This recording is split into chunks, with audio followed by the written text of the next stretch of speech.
बाद क्या करते हैं कि भाई हम कल संडे है, कल घूमने जाएंगे या कल थोड़ा रेस्ट करेंगे, थोड़ा फ्री टाइम मिलेगा लाइक दैट। तो फ्यूचर में बात हो रही ना, कल के बारे में बात करें। जो कल चला गया है उसको हम पास्ट कहते हैं, जो आने वाला कल है उसको फ्यूचर बोलते हैं।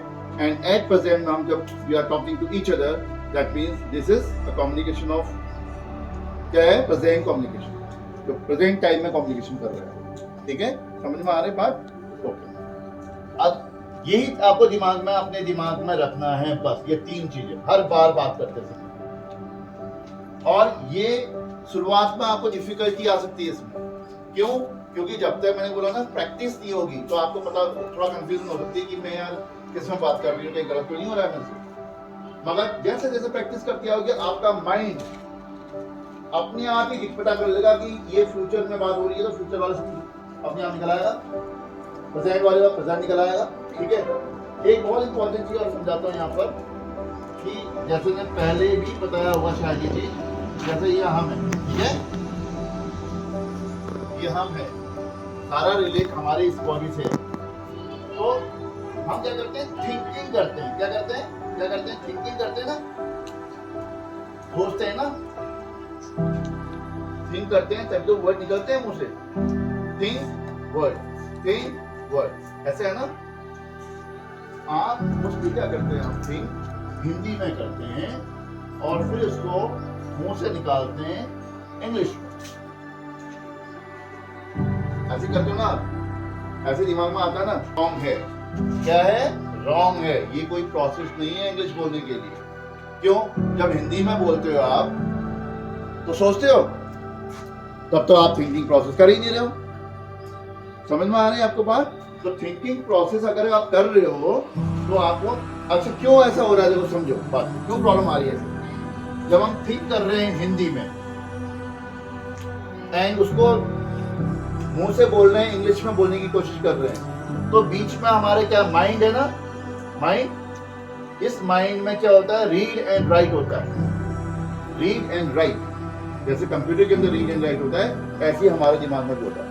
हम हिंदी में सोचते हैं, फिर हमारे दिमाग में ट्रांसलेट करते हैं हम उसको रीड एंड राइट करके। क्या करते हैं, ट्रांसलेट।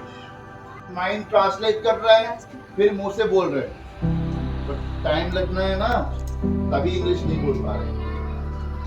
समझ में आ रहा है? तो आपको करना क्या है, आपको अगर थिंक करना है, पहले बात तो देखो, बोलते समय थिंकिंग करनी नहीं होती। अगर आप थिंकिंग करोगे तो आप फिर ट्रांसलेट करने में आपको दिक्कत आ सकती है। अगर आप कर रहे हो, क्योंकि आप शुरुआत कर रहे हो, बिगनर्स हैं, अभी हम शुरुआत कर रहे हैं, अगर थिंक कर रहे हो तो वो भी इंग्लिश में ही करना है। अगर इंग्लिश में सोचिए, देखो लॉजिक देखो उसका, अगर इंग्लिश में थिंक करोगे, माइंड के पास क्या पहुंच रहा है, इंग्लिश ही पहुंच रहा है ना, तो ट्रांसलेशन की तो जरूरत ही नहीं पड़ेगी उसको, क्योंकि तो मुझे तो इंग्लिश निकाल रहे हैं। तो ये माइंड का काम खत्म हो जाएगा, ये सीधा डायरेक्टली मुंह से निकल आएगी। तो डायरेक्टली क्या होगा, आपकी इंग्लिश मुंह से फ्लो में निकलेगी। क्योंकि जब भी लैंग्वेज में बात करते हैं उसमें स्टॉप नहीं होना चाहिए, बात करते हुए स्टॉप नहीं होना चाहिए, रुकावट नहीं आनी चाहिए।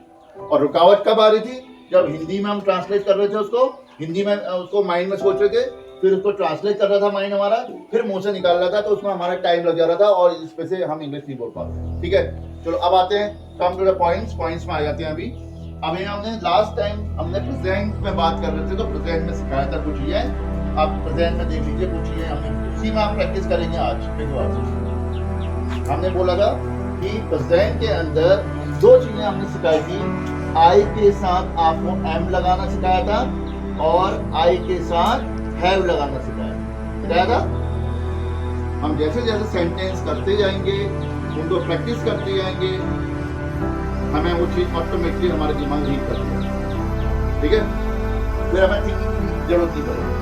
तो हमने बात की थी कि मैं खुश हूँ, क्या हूँ, मैं खुश हूँ। मैंने बोला था कि अगर मैं और हूँ की, मैं और हूँ के मैं क्या है, मैं और हूँ आई एम, मैं और हूँ आई एम, बताया था ना। तो मैं खुश हूँ, खुश का मतलब happy, everybody knows the happy, खुश। तो I am happy, I am happy, तो I am sad, I am sad भी हो सकता है ना, I am happy, I am sad. हूँ, मैं और हूँ आना है, आई एम, कितने स्टूडेंट हैं, एक, I am a student, I am a, इसका यूज कर रहे हैं आप प्रेजेंट में, आई एम, मैं हूँ, आई एम का यूज कर रहे हैं, आई के साथ एम का यूज बता रहा हूँ मैं। मोस्टली हम ऐसे ही बात करते हैं, मैं अपनी बारे में बता रहा हूँ तो मैं आई एम बोलूंगा, ठीक है। I am a teacher, I am a speaker, अपने बारे में बोल रहे हैं, है ना, समझ में आ रहा है। तो आई एम, मैं क्या हूँ भाई, I am this, I am this. तो जब हम स्टूडेंट की बात करते हैं तो यहाँ पर अ लगाते हैं, क्योंकि वो एक की बात हो रही है। किसकी बात हो रही है, एक स्टूडेंट की बात हो रही है, ठीक। अब बात करते हैं आई हैव की, कि मेरे पास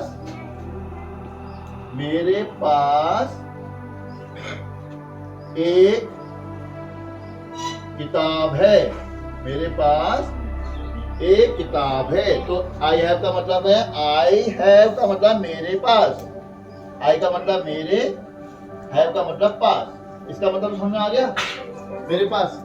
आप भाई क्या चीज है, किताब, किताब को क्या बोलते हैं इंग्लिश में, बुक। और कितनी है, एक, तो क्या होगा, I have a book, simple, I have a book. समझ में आ गया। चलो आप प्रैक्टिस करते हैं कि कौन बना के लेके आया है। चलो 5 सेंटेंस कौन बोलेगा, पहले ही बताओ।